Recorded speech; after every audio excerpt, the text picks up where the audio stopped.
Firearms are tightly controlled in the UK, and in return, according to the United Nations Office on Drug and Crime, have one of the lowest rates of gun homicides in the world. The US, on the other hand, is one of 6 countries that make up more than half of gun deaths worldwide. This is according to a study published by the Journal of the American Medical Association. The difference is evident between these two Western powers. But how exactly does UK and US gangster rap highlight these stark differences in the gun laws between these two countries? Now, some of this information might be really basic to a lot of you guys, but I'm going to go through the elementary topics just in case people don't know. In the modern popular vernacular of American hip-hop, gangster rap mostly lives in 2 subgenres: trap and drill. Both genres have roots in particular US cities. Trap was born in Atlanta, Georgia.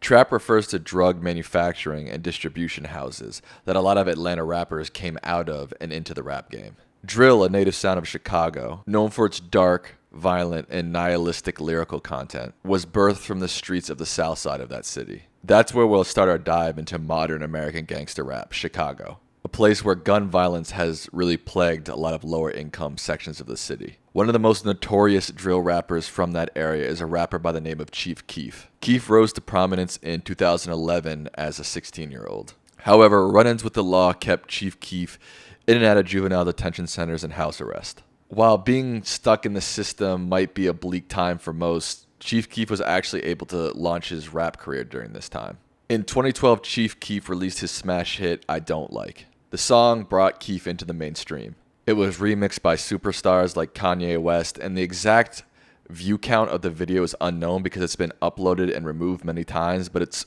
way into the multi-millions. This is where a lot of the comparison between the US and UK gangster rappers will live, in the music videos themselves. In the original music video for I Don't Like, Keef and his companions are shown toting guns. They wave these handguns around with extended clips in them, seemingly unfazed by Chief's past criminal record. Jumping to the trap scene in Atlanta, you see much of the same, artists toting and showcasing guns. 21 Savage is a 28-year-old rapper from Atlanta that has reached some mainstream success. Much like Keef, he grew up in a violent, gun-ridden neighborhood, and his music reflects that life. The music video for his 2016 song, No Heart, opens inside a trap house where a number of men sit around a table playing poker.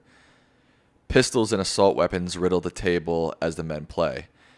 As the video progresses, storylines arise where 21 partakes in acts of gun violence, including shooting a store clerk with a pistol and an associate with a semi-automatic weapon.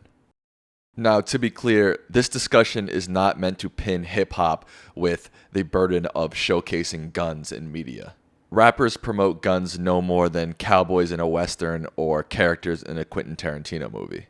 The point here is to point out stark differences between US and UK gangster rap. And while there are certainly restrictions, censorship, and consequences for gun use in American rap, it doesn't come even close to what their counterparts in England face. Gangster rap in the UK lives in 2 main subgenres: grime and, like the US, drill. Much like the US, a lot of these artists grew up in low-income, high-crime areas. Their songs also tell stories of crime and violence that they've experienced growing up in their communities. If you're familiar with UK grime and drill, you've probably stumbled across the YouTube channel GRM Daily. For those in the US who don't know it, it's a close equivalent to something like World Star Hip Hop here in the US. JRM promotes and features music videos from rappers all across the UK. They currently have over 3.8 million subscribers on YouTube. Of the top 7 most viewed music videos on GRM Daily that are drill or grime, none of them feature guns. Compare that to World Star's YouTube channel, where their top 10 videos, a slew of them feature guns. Mixtape Madness is another YouTube channel that features a lot of grime and drill. It's sort of an underground version of GRM Daily with about 1.1 million subscribers. You could argue that the artists featured on Mixtape Madness are a little bit grittier, a little bit more street than those featured on GRM Daily. Still, of their top 20 videos, 0 of them feature any type of visuals of firearms. While I can't provide any more concrete statistical data beyond that, from my own experience watching UK drill and grime videos, I've never seen any guns and never seen any firearms in those videos. There is certainly a lot of finger pointing, a lot of gesturing, but no actual guns. Some UK drill and grime music videos even come with a warning disclaimer.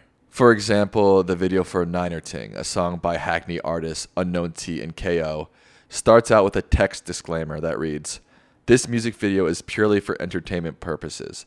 The makers of this video do not condone violence of any kind, and seemingly violent acts portrayed in this video are simple artistic expression." Wow, a disclaimer before a gangster rap video? Extremely rare in the US, but not so much in the UK. If you click through the videos on Mixtape Madness, you'll quickly realize that a lot of the artists in the videos are wearing ski masks. Why? Well, because in the UK, lyrics and video content can be used in court as evidence. Because of this, the phrase "no face, no case" has become popular in the grime and drill scene. If you're an artist in the UK simply rapping about guns or violence, you could be putting yourself at risk. In 2018, a West London drill group, 1011, was actually banned from making music without police permission. A court order issued June of 2018 requires the group to notify police within 24 hours of releasing a music video. Additionally, the order says that the group must give 48-hour warning of the date and location of where they perform or where they might be shooting a music video, and they must permit police officers to attend.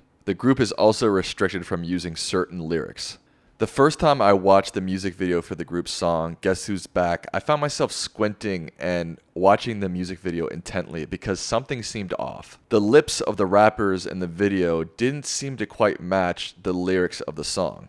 As I continued to watch, I finally realized that this was not the actual music video for the song. Rather, some other artist's video with 1011's Guess Who's Back dubbed over it. The original Guess Who's Back video can't even be found anymore on YouTube. While the examination of UK and US gangster rap certainly highlights the difference in each country's gun laws, it also led me to realize an attempt by British authorities to censor artists, to censor music, most of which are black artists, black music. What happened to 1011 is pretty clear censorship, and it'll probably do very little to curb any sort of violence in the UK. The chief executive of the Index on Censorship actually weighed in on the 1011 case. Jody Ginsburg is their name, and they said, "Banning a kind of music is not the way to handle ideas or opinions that are distasteful or disturbing. This isn't going to address the issues that lead to the creation of this kind of music, nor should we be creating a precedent in which certain forms of art, which include violent images or ideas, are banned. We need to tackle actual violence, not ideas and opinions." It's sort of sad. You'd think this comparison of US and UK gangster rap would allow for a great deal of enlightenment. Instead, it sort of highlights and magnifies two major problems in both countries. One thing's the same for sure about gangster rap in these two countries. They both talk about violence and they both talk about guns. The only difference is the guns themselves.